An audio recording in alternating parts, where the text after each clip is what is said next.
Like when I think about student voice, a question we ask students sometimes is, do you feel seen and heard?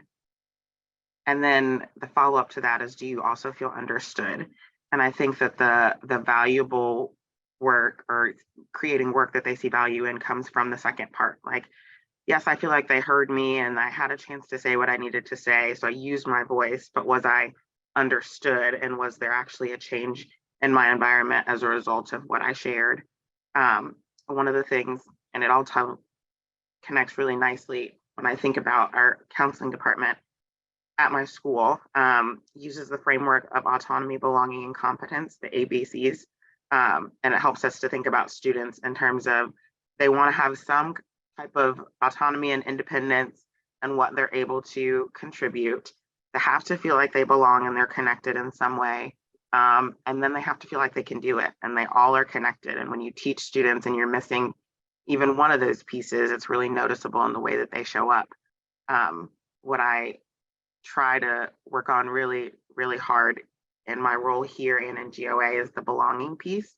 I've noticed in counseling and also in GOA that you get so much more out of students when they feel like they belong in their classroom space and when they feel like they're connected to their instructor. And I used to think that belonging meant, okay, do they have to have something in common with a lot of people, or do they have to have something in common with me? I'm not going to have something in common with every student, but it's really just that they feel like you're invested in them and they feel that they can invest in you.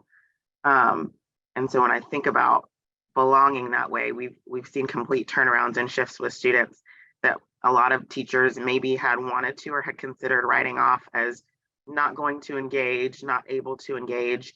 And you see what is able to come out of them when they invest in that type of engagement.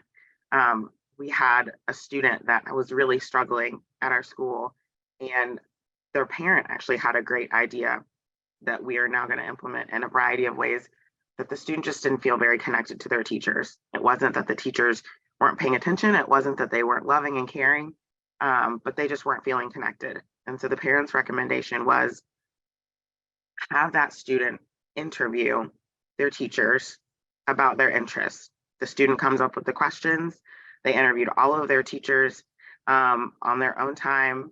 And it was just so that they could have a chance to see their teacher as a human and not their science teacher, and not the principal and not X, Y, and Z. And of course, everyone was willing to do that. At the end of it, the student had a better idea of their teachers, but the teachers also had a better idea of that student. And the output of that student changed drastically. And it was amazing to see what they were actually capable of because they were invested in the process. I want to be here now. I want to hear what you have to say because I know you as a person that likes to watch The Walking Dead, and I like that too. You're not talking about that in class every time, but I trust that you care about me besides these moments that we're in class together.